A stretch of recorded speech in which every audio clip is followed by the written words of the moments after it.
This is Philip Webb from Hymns of Grace, and I want to let you know about a workshop we'll be presenting on psalmody. The Merriam-Webster Dictionary defines psalmody as the act, practice, or art of singing psalms in worship, or a collection of psalms. It comes from the Greek word psalmos plus the word odion, meaning to sing. And together they mean singing to the harp.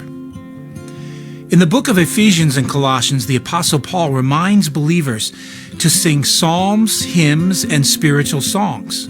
What these texts tell us is that even in a Greek-speaking world, Paul was encouraging believers to sing songs derived from the Hebrew Old Testament Psalms.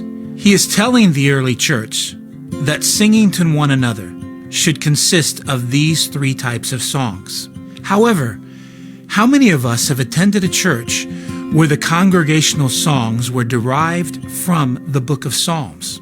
Yet this was the primary form of congregational singing from the time of the Reformation and for more than 200 years following. Many of you may have heard of this practice, but for most believers, it is a neglected part of our worship services. Have you ever wondered what happened to psalm singing after the Jewish temple and its worship were destroyed in 70 AD? Are there any traces of the original Jewish psalm singing and its musical practices? Why was the Reformation such a pivotal point in psalm singing, and for that matter, congregational singing as well?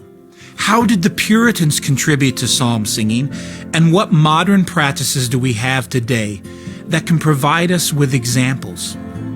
Join us as we explore the history of ancient psalm singing, how it has developed through time, and how we can incorporate it into our own worship.